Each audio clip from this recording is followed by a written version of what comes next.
Bonjour à tous et bienvenue dans le podcast de Apprends et parle. Je suis Amandine et je suis professeure de français. J'enseigne le français aux non-francophones depuis 6 ans. Dans un de mes cours, un de mes élèves, un petit garçon de 6 ans, m'a posé une question. Il m'a demandé d'où venait la langue française. Et comme vous le savez, souvent, les enfants ont des questions très pertinentes et qui nous font réfléchir. Et je ne m'attendais pas à cette question, alors j'ai dit ça vient du latin, comme l'espagnol et l'italien, ça vient du latin.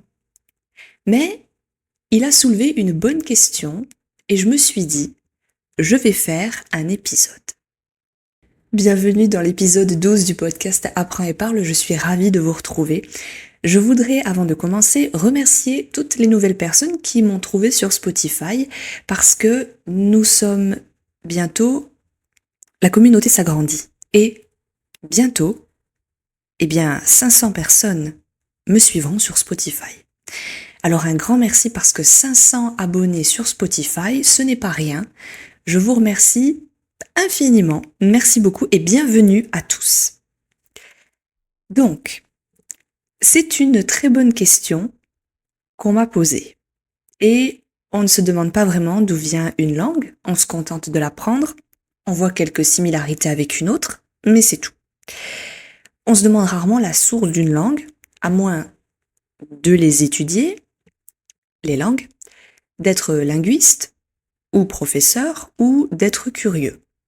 Non ? Alors, aujourd'hui, je vais apporter quelques précisions dans cet épisode et j'espère que ce sera éducatif, interactif aussi et utile.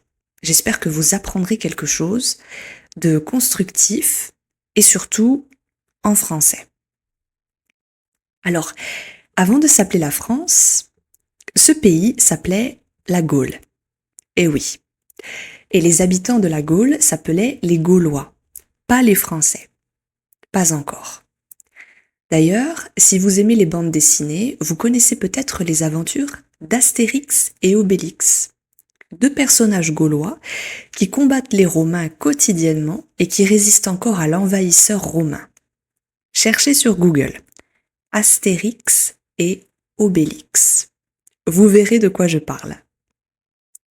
Donc, avant l'arrivée des Romains, oui, Jules César, etc., ce Jules César, les habitants de la Gaule, ce qui est aujourd'hui la France, parlaient une langue celtique appelée le gaulois. Cette langue n'a plus beaucoup d'influence sur le français moderne, mais on trouve toujours quelques mots issus du gaulois dans notre vocabulaire. Par exemple, alouette, ruche, ardoise ou encore le mot bruyère. Mais alors, comment le français s'est-il vraiment formé ? La vraie racine du français, c'est évidemment le latin. D'ailleurs, beaucoup d'entre vous ont dû étudier le latin à l'école, à l'université, sur Duolingo, ou peut-être dans des termes de médecine, ou si vous vous intéressez aux insectes ou aux fleurs, beaucoup de termes sont en latin. En 52 avant Jésus-Christ, avant la naissance du Christ, les Romains, dirigés par Jules César, sont arrivés en Gaule et ont imposé le latin, qui est devenu la langue officielle. Mais attention, ce n'est pas le latin classique que l'on apprend dans les livres de littérature ou à l'école, non. Il s'agissait d'un latin vulgaire. Par vulgaire, j'entends basique, informel. Je ne parle pas de vulgarité comme des insultes, je parle d'une forme basique. C'était un latin parlé par les gens du peuple, et c'est ce latin qui va évoluer pour donner naissance aux langues romanes, dont le français. Ce latin dit vulgaire, basique, informel, parlé par les soldats, les commerçants et les habitants de l'Empire, va se mélanger avec les langues locales et donner petit à petit le français que l'on connaît aujourd'hui. Ce n'est pas une évolution linéaire, bien sûr. Il y a eu des influences d'autres langues tout au long de l'histoire. Après la chute de l'Empire romain, autour du 5e siècle, de nouveaux peuples sont arrivés en Gaule. Rappelez-vous, la Gaule égale l'ancien nom de la France. Parmi eux, il y a les Francs, un peuple germanique qui s'installe dans ce qui est aujourd'hui la France. Les Francs parlent le francique, une langue germanique. Leur influence sur la langue française est importante, surtout au niveau du vocabulaire. Par exemple, des mots comme guerre, blessé, blanc viennent directement du francique. C'est aussi à cette époque que le français commence à se distinguer des autres langues romanes comme l'espagnol ou l'italien. La prononciation du français va évoluer sous l'influence du francique et d'autres langues germaniques. Pour que le français devienne ce qu'on connaît aujourd'hui, ce qu'on parle aujourd'hui, il y a eu plusieurs étapes. D'abord, au IXe siècle, on parle un peu ce qu'on appelle le roman. C'est déjà une langue différente du latin, mais ce n'est pas encore du français. Ce roman va progressivement évoluer en francien, la langue parlée autour de Paris. Vers le XIIIe siècle, on parle du vieux français. C'est encore une langue assez difficile à comprendre pour nous aujourd'hui. En gros, c'est la langue de la littérature médiévale.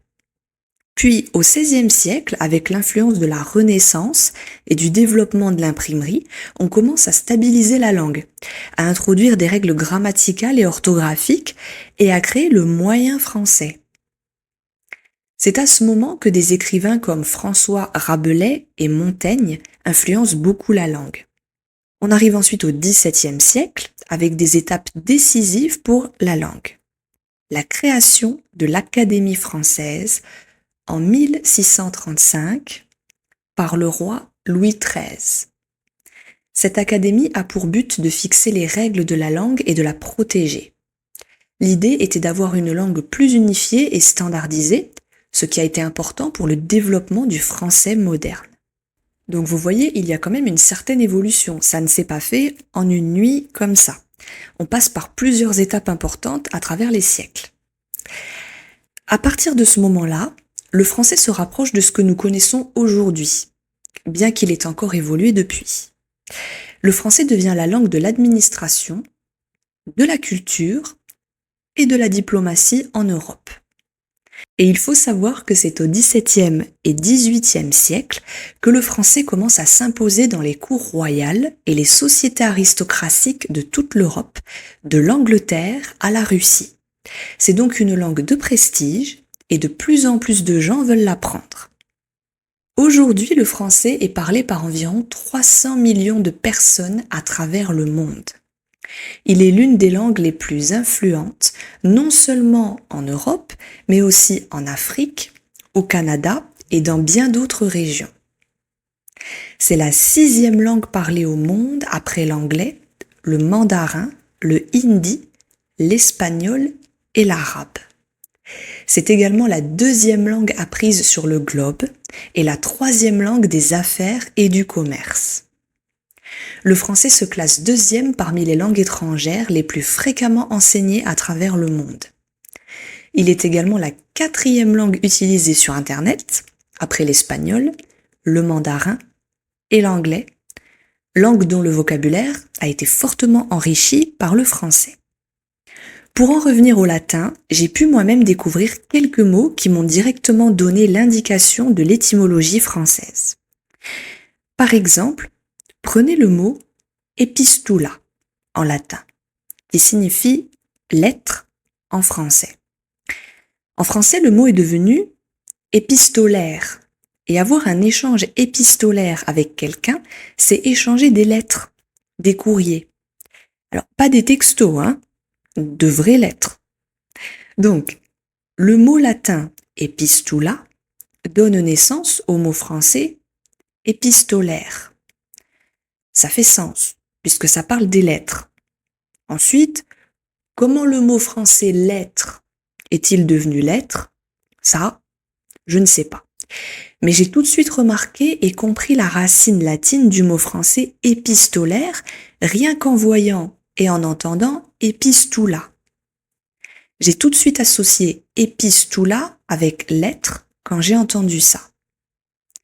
Peut-être parce que je suis française, donc peut-être pour moi, dans ma tête, ça a fait tilt et je me suis dit « Oh, Oui, ça fait sens. Peut-être qu'une personne d'un autre pays qui parle une autre langue n'aura pas cette facilité.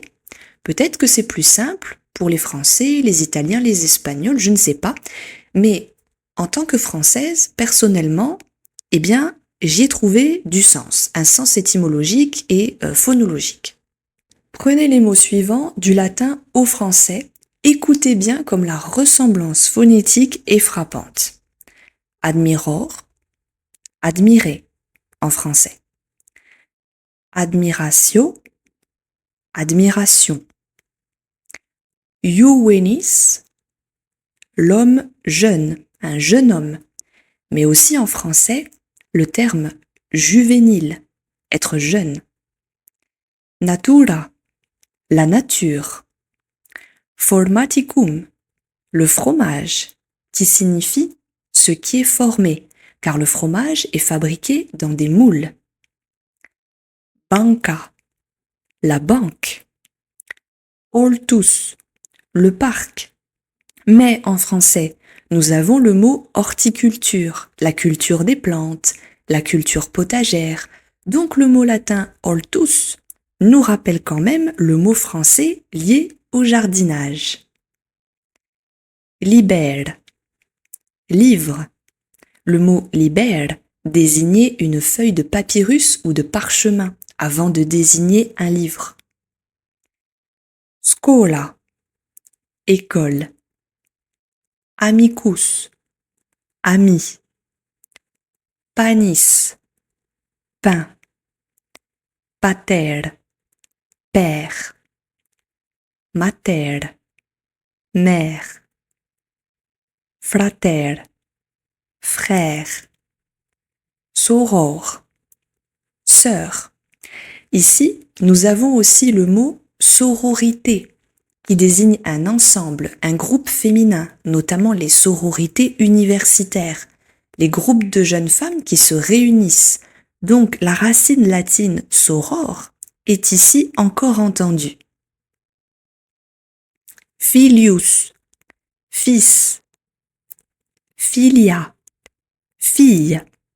Notez que ce mot, par exemple, me fait penser à filiale, qui représente les liens filiaux, donc les liens familiaux en français. Theatrum, théâtre. Urbs, ville, mais ici, urbain ou urbanisme en français signifie tout ce qui est lié à la ville. Et j'entends clairement la racine urbe de urbain. Vous voyez, à partir d'un simple livre et d'un lexique latin-français, j'ai pu trouver des mots aux racines similaires, à la prononciation similaire, bien que la phonétique ait évolué. Mais on peut déduire, comprendre directement d'où viennent certains mots français. C'est fascinant de comprendre ça et d'avoir vraiment la source de la langue française. Vous savez maintenant que le français vient du latin, mais a aussi été influencé par de nombreuses autres langues et cultures au fil des siècles. C'est cette histoire riche et complexe qui fait la beauté et la diversité de notre langue, de la langue française. Si vous avez apprécié cet épisode, n'hésitez pas à laisser un commentaire ici sur Spotify ou à vous abonner, c'est totalement gratuit. Et si ça peut vous aider pour votre compréhension orale, alors j'en suis ravie. Un grand merci à tous et à toutes de m'avoir écouté dans cet épisode. Et on se retrouve très bientôt pour l'épisode 13 de ce podcast, du podcast Apprends et parle. Au revoir. Merci d'avoir écouté ce podcast. N'oubliez pas que vous pouvez me retrouver sur Instagram et YouTube pour plus de contenu sur le français et visiter mon site internet apprenetparle.com. Vous retrouvez mes leçons en ligne, mes livres, mes articles et plus encore. Un grand merci et à très bientôt à tous sur Apprends et parle.